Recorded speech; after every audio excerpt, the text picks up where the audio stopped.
তো সবাইকে স্বাগত আমার একটা নতুন ভিডিওতে। তো আজকের দিনটা আমাদের প্রত্যেকটা বাঙালি বা হিন্দুদের কাছে খুবই স্পেশাল। বাঙালি বলবো না, অবাঙালিদের কাছেও অনেকের কাছেই এটা পালন করে। তোমরা হয়তো বুঝতেই পারছো আমি কিসের কথা বলছি। আজকের দিনটা হচ্ছে শিবরাত্রি। তো প্রত্যেকটা মেয়ে যারা বিবাহিত অবিবাহিত অনেক ছেলে সবার কাছে প্রায় এই দিনটা আমাদের কাছে খুবই স্পেশাল একটা দিন। তো আমি তারই প্রস্তুতি নিয়েছি আজকে একটা নতুন শাড়ি, তার সাথে আমার ছোটো কিছু গয়না, আর তার সাথে আলতা সিঁদুর, যেটা মাস্ট একজন বিবাহিত স্ত্রীর কাছে এটাই সবচেয়ে বড় সম্পদ। তো এগুলো আমি সাজিয়ে নিয়েছি, যেগুলো আজকে আমি পরবো। তো আমি একেবারে রেডি হয়ে চলে এসেছি, এবার সিঁদুর পরবো। যেটা না হলে আমরা যতই সাজগোজ করি না কেন সেটা অকমপ্লিটই থেকে যাবে, সম্পূর্ণ হবে না। তো আমার প্রায় রেডি। তো এরপর আমার শুধু বাকি আছে যেটা হচ্ছে আলতাটা পরতে। আর আলতা সিঁদুরে দুটো না হলে কি আর হয়, পুজো করব বা পুজো দিতে যাব যেখানেই যাই।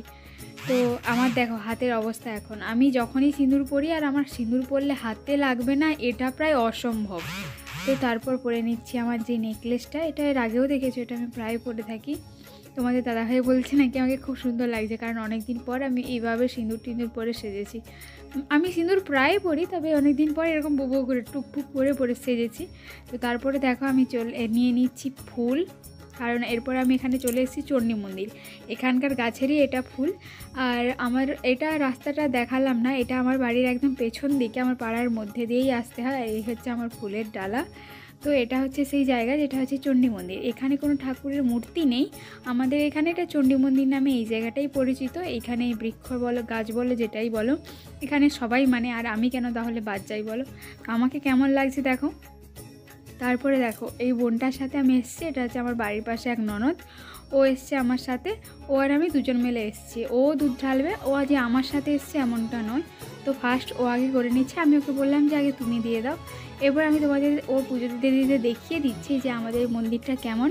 অ্যাকচুয়ালি মন্দিরটা খুব একটা যে বিশাল কিছু তেমন নয়, তবে মন্দিরটা পুরোপুরি ঘেরা আছে মাচিতে। আর ওই দেখো আমার বাড়ি দেখা যাচ্ছে দূরে, এডভেস্টার এটা নয়, আরেকটা যে ওই ফাঁকে দেখা যাচ্ছে পাকার বাড়িটা, ওইটা। এরপর দেখো বোনের বলতে বলতে পুরো পুজো দেওয়া হয়ে গেল। ও দুধ ঢালার পর দিয়ে দিচ্ছে সিঁদুর টিপ। এখানে পুজো দিতে বেশি কিছু লাগে না, যেটা মাস্ট হচ্ছে পান সুপারি, একটা ধূপ, আর হচ্ছে সিঁদুর, আর দুধ। আর আমি নিয়ে এসেছি তার সাথে ফুল, এইগুলো নিয়ে এসেছি। আর তোমাদের যে যার সাধ্য মতো যারা যেমন আসে যা জিনিস নিয়ে আসে এটাই হচ্ছে। তারপর আমি দিয়ে দিচ্ছি পুরো ওই চারপাশটা যেখানে যেখানে দুধ ঢালতে হয়। পুজো দিয়ে এখন চলে এসেছি বাড়ি। এখন তোমাদের দাদাভাইকে দেখাচ্ছি, দেখো বাড়িতে কেমন ছিল, আবার সেখানে গিয়ে একটু বেশি হয়ে গেছে, কারণ সেখানেও আমি সিঁদুর দিয়েছি। তারপর এখন প্রস্তুতি নিচ্ছি এবার শিব পুজোর। তো সবার ফার্স্টে আমি গিয়েছিলাম চণ্ডী মন্দিরে দুধ ঢালতে, তারপর এখন শিব, যেটা মেন আজকে শিবরাত্রি বা শিব চতুর্দশী মেনই। তো এখানে আমি আগে ফলগুলো কেটে নিচ্ছি। আর সকালেই আমি সব পুজোর বাসনপত্র ধুয়ে রেখেছিলাম, কারণ জানি আজকে চাপ হবে একটু, তার মধ্যে বাড়িতেও একটু কাজ আছে, কারণ বাড়িতে কাজের জন্য মিস্ত্রি এসছে, তারাও খাবে। দেখো আমার ফল কাটার পরে আমি আমাদের পঞ্চপ্রদীপ, যেটা ঘিয়ের বাতি দিয়ে সাজিয়েছি, তারপর নর্মাল প্রদীপ, তেল আর ধূপদানি। এরপর দেখো আমি আমার ফুলের সাজিটা সাজাচ্ছি, যেখানে নিয়ে নিচ্ছি প্রথম দুটো আকন্দ ফুলের মালা, আর তার সাথে নিয়ে নিচ্ছি পুজোর কিছু ফুল। এগুলো সবই কেনা হয়েছে, কারণ আজকের দিনে এমনিতেই সবাইয়ের ফুল লাগে, তো সবাই তুলে নেয় আশেপাশে গাছ থেকে। তারপর আমার বাড়ির পাশে সেরকম খুব একটা ফুল গাছ নেই, আর আমার বাড়িতে ফুল আছে খুব একটা ফোটেনি। এই ফুলগুলো কিনে আনছে, দেখো কত সুন্দর লাগছে ফুলগুলোকে দেখতে। তারপর আমি নিয়ে নিচ্ছি আমার পুজোর সামগ্রী, যেগুলো আমার আজকে শিবরাত্রি বা শিবের মাথায় জল ঢালতে বা দুধ ঢালতে লাগবে। দেখো নিয়ে নিলাম প্রথমে পান সুপারি, তার সঙ্গে দূর্বা ঘাস, তার সাথে নিয়েছি একটা ধুত্রা ফল, আর এখানে এটা নিলাম হচ্ছে গঙ্গা জল, যেটা তো লাগবেই মাস্ট শিবের, কারণ প্রথমেই তো গঙ্গা জল দিয়ে স্নান করাতে হয়। এরপর নিলাম ধুত্র ফুল, আর তারপর নিয়েছি কালো তিল। দেখো আমি ধুত্র ফুল আর ধুত্র ফল দুটোই নিয়েছি, আর এখানে নিয়েছি কালো তিল। তারপর এটা নিলাম দেখো হচ্ছে চিনি, এটাও কিন্তু আমি শিবের মাথাতেই দেব। আমি ঘি, আর তারপর নিলাম মধু। তো এখানে আমার প্রায় পুজোর ডাল সাজানো শেষ, বাকি আছে শুধু ওই কলাটা, তো কলাটাও নিয়ে নিলাম। দেখো শিবরাত্রিটা বিভিন্ন মানুষ বিভিন্নভাবেই পালন করে। আর এখানে বাকি যেটুকু বাকি ছিল সেটা হচ্ছে বেলপাতা। তো বিভিন্নভাবে পালন করে মানে এটাই বলছি, অনেকে বার করে, যারা বার করে রাতে করে, অনেকে করে 4 প্রহরে 4 রকম জিনিস দিয়ে করতে হয়, যেহেতু সেটাই বেশিরভাগ হলো সেটাই নিয়ম। শিব পূজার মেন নিয়মটা হচ্ছে 4 প্রহরে 4 রকম জিনিস, যেমন দুধ, আবার দই, মধু, ঘি এইসব দিয়ে স্নান করতে হয়। অতটা তো করতে পারবো না, আর এমনিতেই এইবারে আমার শরীর ভালো নেই যে আমি বার করব, আর এমনিতেও বার করিনি, আর রাত্রি অবধি থাকা আমার পক্ষে সম্ভব নয়, তাই আমি এখন পুজো করে নিচ্ছি। তো তবুও এখন প্রায় বেজে গেছে 12টা সব কিছু জোগাড় করে উঠতে। দেখো আমি পুজোর জায়গাটা সাজিয়ে নিচ্ছি, সেই পুজোর থালিটা, তার সাথে চন্দন পিঁড়ি, চন্দন কাঠ, ধূপ, ধুনো, প্রদীপ, পঞ্চপ্রদীপ, ঘির প্রদীপ, ফল আর বেলপাতা, ফুল। আর এখানে দেখো আমি এই পাত্রটাতে নিয়ে নিচ্ছি ডাবের জল, ঘটিতে তো দুধটা নিয়েছিলাম। এরপর দেখো এখানে আমি আগে আমার ধুনোটা সাজিয়ে নিচ্ছি, ধুনোটা সাজানোর পরে ধুনোটা জেলেও দিলাম, আর তারপরে এতে দিয়ে দিচ্ছি ধুনো, কারণ প্রদীপ, ধুনো এগুলো সাজিয়েই তারপর আমি শুরু করব আমার পুজোটা।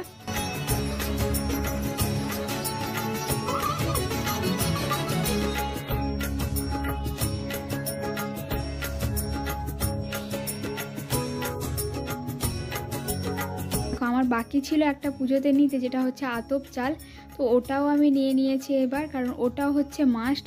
ওটা আমি বের করে রেখেছিলাম, শুধু থালাতে নিতে ভুলে গেছিলাম, তো সেটাও আমি নিয়ে নিলাম। তারপরে ধরিয়ে দিলাম প্রদীপ আর ধূপ।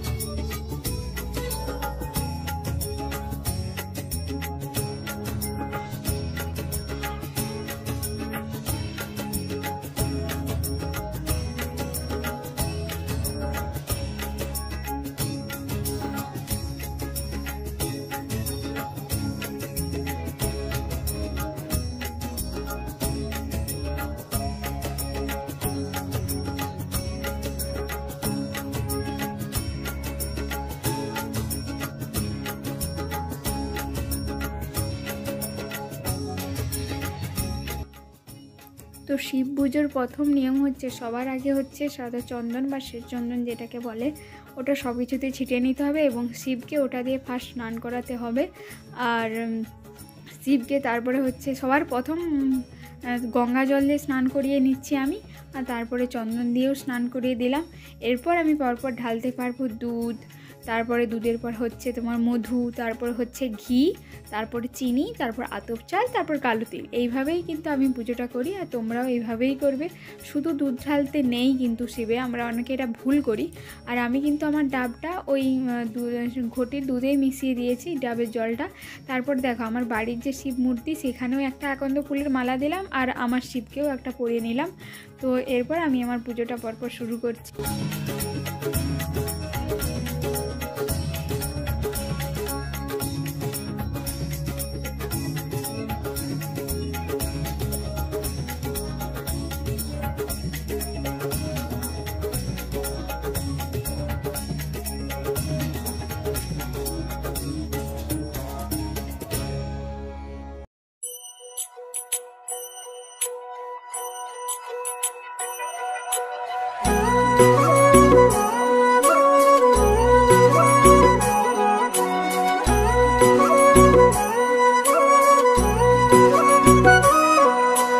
पार्वती बोली शंकर से,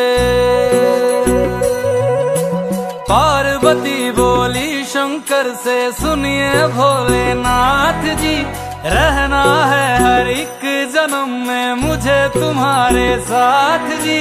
वचन दीजिए ना छोड़ेंगे कभी हमारा हाथ जी।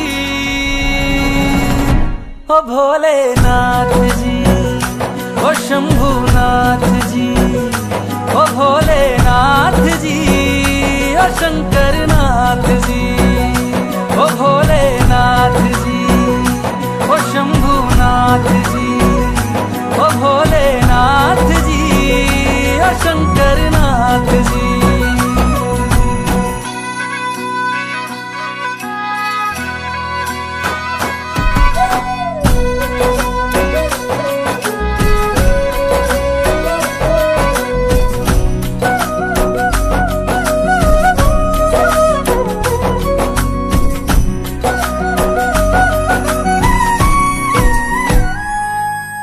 जैसे मस्तक पे चंदा है गंगा बसी जटाओं में, वैसे रखना है अविनाशी मुझे प्रेम की छाँव में।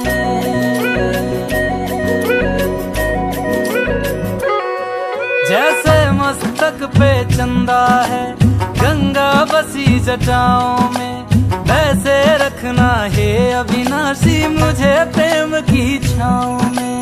कोई नहीं तुम सा तीनों लोकों में दशों दिशाओं में, महलों से ज्यादा सुख है कैलाश की खुली हवा में।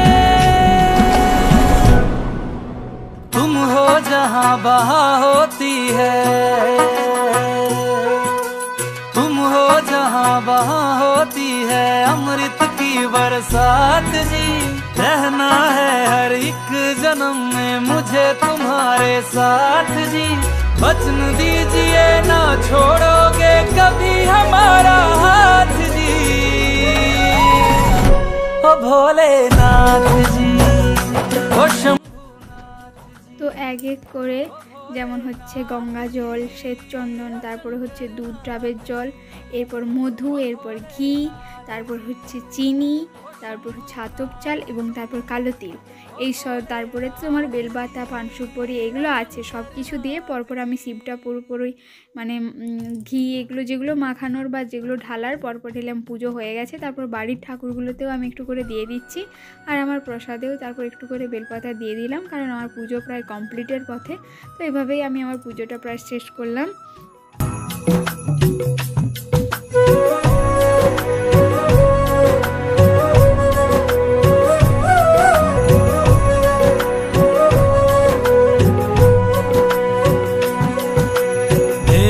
तुम देवों के भोले अमर हो अंतर्यामी हो, भाग्यवान है हम त्रिपुरारी आप हमारे स्वामी हो।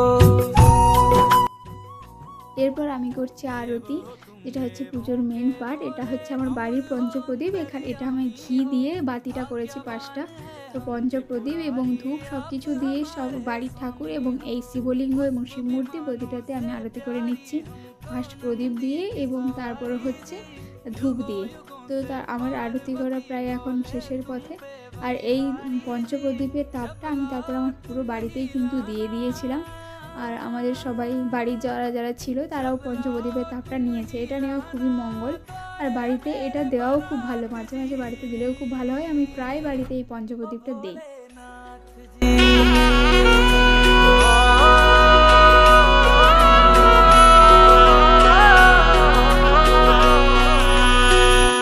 ओ भोलेनाथ जी, ओ शंभुनाथ जी, ओ भोलेनाथ जी, ओ शंभुनाथ जी। তো অবশেষে আমার পুজো কমপ্লিট হলো। আর দেখো এই হচ্ছে আমার শিবলিঙ্গের অবস্থা।